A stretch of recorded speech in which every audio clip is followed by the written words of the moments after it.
Indoor স্টেডিয়ামে এই গুরুত্বপূর্ণ বৈঠক, কিন্তু কিছুদিন আগে মমতা বন্দ্যোপাধ্যায় একেবারে দলের কাছে স্পষ্ট করে দিয়েছিলেন যে দলের শেষ কথা তিনি। কাজেই এটা বোঝাই যাচ্ছে যে আজকে নেতাজি ইনডোর স্টেডিয়ামে যখন এই বৈঠকে তৃণমূল কংগ্রেসের এই নেতৃত্বরা, বিভিন্ন স্তরের নেতৃত্বরা উপস্থিত থাকবেন, তখন তাদের কাছে এই বার্তাটা স্পষ্ট যে দলে একজনই মাথা, একজনই মুখ। অর্থাৎ এই বৈঠক শুরুর আগে এই বার্তাটা অন্তত তৃণমূল নেত্রী দেওয়ার চেষ্টা করেছেন বা দিতে হয়তো সক্ষমও হয়েছেন যে দলে কোনো দ্বন্দ্ব নেই। কিন্তু তারপরেও রাজনৈতিক মহলের একাংশ এটা মনে করছে যে দলে অভিষেকপন্থী কোনো নেতা মাথা চাড়া দেওয়ার চেষ্টা করেছে বিভিন্ন সময়। সেটাই কি সমূলে বিনাশ করার জন্য আজকে এই বৈঠকের আরো গুরুত্ব পাচ্ছে? জানার চেষ্টা করব। বিপ্লব আমাদের প্রতিনিধি রয়েছেন, কথা বলবো বিপ্লবের সঙ্গে। বিপ্লব, আজকের এই বৈঠক বিভিন্নভাবে তাৎপর্যপূর্ণ এবং বিশেষ করে 2026 বিধানসভা নির্বাচনের আগে সাংগঠনিক রদবদলের যে সম্ভাবনা উঠে আসছে বা মমতা বন্দ্যোপাধ্যায় শেষ কথা এই দলের, এটা আরো একবার প্রতিষ্ঠিত করা কতটা গুরুত্বপূর্ণ এই বৈঠকে, কি মনে হচ্ছে?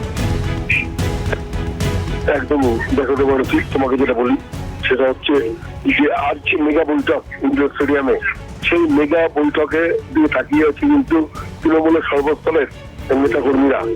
কারণ রদবদলের একটা সম্ভাবনা জোরালো হয়েছে।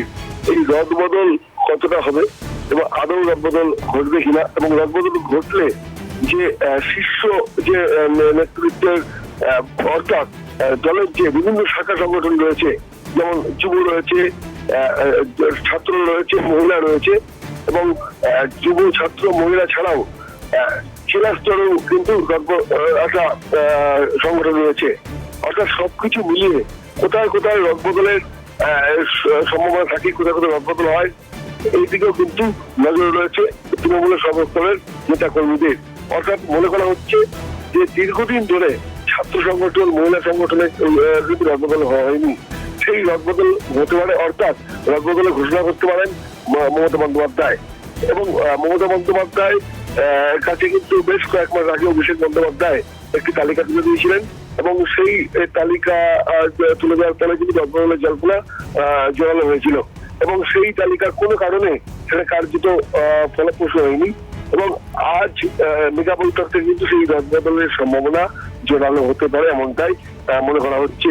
এবং যদি রদবদল হয় তাহলে কোন কোন ক্ষেত্রে মমতা রদবদল করবেন, এবং সেদিকে কার্যত নজর থাকছে তৃণমূলের নেতা কর্মীদের।